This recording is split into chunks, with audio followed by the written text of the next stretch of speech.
My name is Howard Klein. I'm a board member here at Progress Texas. Democrats need to message better to all of our potential constituents, and I think that Progress Texas is doing the best job of any organization in the state in that regard, and that's what I like about the organization. Nothing lasts forever.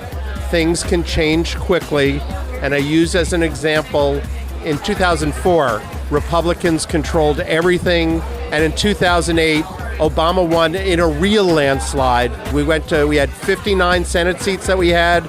We had gone from 45 to 59 in a 4-year period, and things change quickly. It's Friday, April 17th, 2026, and this is the Progress Texas Daily Dispatch, rapid response on the breaking news stories Texas progressives need to know. I'm Chris Mosier. Progress Texas amplifies progressive values, leaders, and actions through our no paywall podcast and digital media. We make Texas politics easy to understand and to participate in. Lies in Texas are well funded by the far right, but your support for fact-based reporting hands the mic to millions of Texans. Thanks so much to Pete Schinken, Andrea Luttrell, and Gary Potts for their ongoing sustaining support. We really appreciate it. In an expansion of the strong-arming of Houston that we've been talking about this week, Alex Gwynn at the Texas Tribune says Governor Greg Abbott's office has now threatened to cut approximately $200 million in public safety funding from not only Houston, but also Dallas and Austin, if they don't obey his demands that they repeal local policies that limit police cooperation with federal immigration authorities. All three have rules directing their city police officers not to prolong traffic stops or other momentary detentions for ICE agents. Attorney General Ken Paxton has piled on here with a round of lawsuits against these cities, arguing that their policies violate Senate Bill 4, the 2017 state law banning local measures in Texas that materially limit immigration enforcement. Local leaders in the ACLU of Texas are countering that these policies are valid under the Fourth Amendment, as they allow officers to focus on local safety rather than tasks that are supposed to be under the purview of the feds. We've talked about that $110 million ransom the governor is holding over Houston's head. Now Dallas stands to lose out on over $87 million, $32 million in grants, $55 million in World Cup safety funding, while Austin faces a smaller but still significant $2.5 million threat. Austin Mayor Kirk Watson notes the irony of the state punishing a city by threatening to make its citizens less safe. Contrary to Abbott's argument, Watson's makes more sense. Forcing local police officers to perform federal tasks overstretches their capacity and takes man-hours away from their primary responsibility, which is to protect and serve the residents of their city. As for Houston, Abby Church and Matt DeGroot at the Houston Chronicle say Mayor John Whitmire has delayed a Houston City Council vote regarding the potential revocation of their new ICE policy after an extension from Abbott's office to next Wednesday. This ordinance, you may not realize, is brand new. It passed just last week by a 12-5 City Council vote, and it bypasses a requirement for Houston officers to hold people they've stopped for traffic violations for 30 minutes to allow ICE agents to arrive with their civil immigration warrants. As we've talked about, Mayor Whitmire has dismissed legal action against the governor's demands as a waste of time and appears committed, even with this delay, to allowing Governor Abbott to clothesline the city of Houston, complete with a frankly unbelievable line to come from an elected Democrat, quote, "only one opinion matters, and that's the governor's," unquote. When that vote comes, it's unlikely to go smoothly. The council would first need a 2/3 majority of 12 members to agree to suspend rules that normally prevent reconsidering an ordinance within 90 days.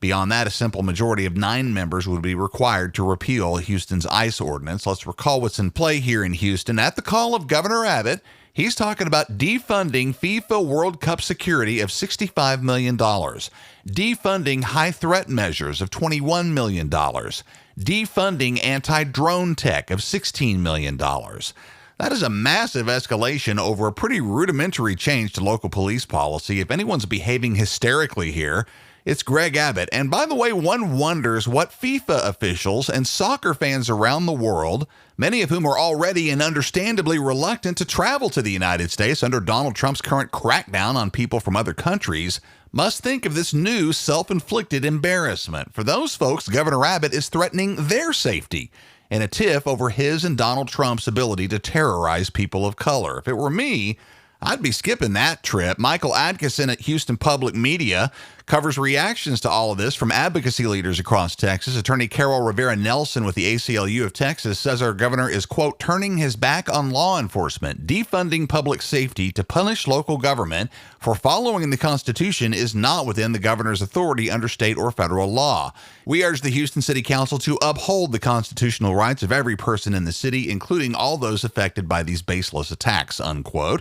In a statement, Cesar Espinoza, executive director of the immigration advocacy group Fiel Austin, puts Abbott on blast, quote, for trying to circumvent the will of the Houston City Council by using bullying tactics. Immigrants deserve access to public safety, and this ordinance does just that, unquote. And a statement from Wuri Juntos, an advocacy organization for both Asian and Latino immigrants in Houston, judges the city's ICE ordinance as legally sound and says it, quote, reaffirms our Houston community members' protections under the Fourth Amendment of the U.S. Constitution, unquote. Again, the new deadline is Wednesday. That's when Governor Greg Abbott says that if he's not satisfied with the degree that our democratically run major cities will allow their local police officers to do ICE's job for them, our governor will basically pull the plug on the extensive safety measures necessary for the upcoming FIFA World Cup events in Texas's two most significant metros and the estimated $3.5 to $4 billion in revenue those events are expected to bring to Texas.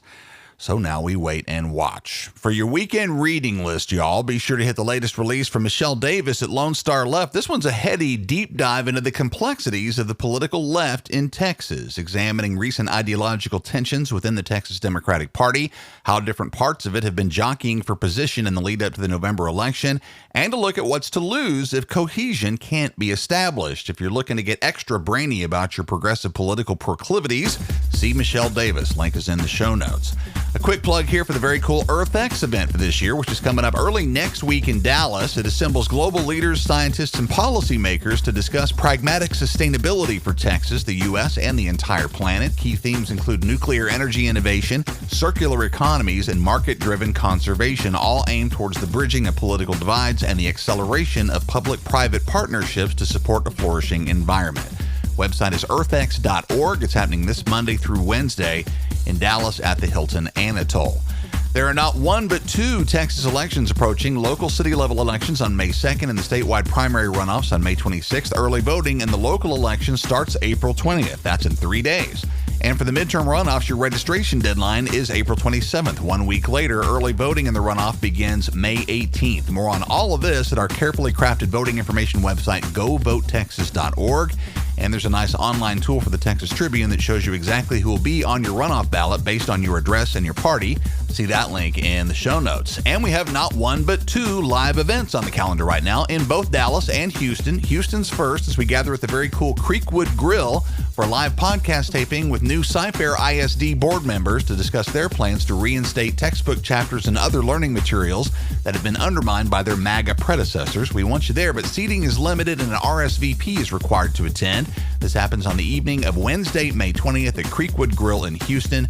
See the show notes for a link to get registered. We're also getting ready for our 16th anniversary celebration in Dallas with drinks, light bites, and a fun review of the highlights of our successes over the last few years. Save that date, which is Tuesday, June 16th, and see the link in the show notes to reserve your spot for that. That's the Progress Texas Daily Dispatch for this Friday, April 17th, 2026. Links to all these original stories can be found in our show notes. When lies in Texas are well funded by the far right, your support for fact-based reporting is needed and appreciated. I'm Chris Mosier. Thanks so much for listening. Have a great day and a great weekend. We'll see you again right here on Monday.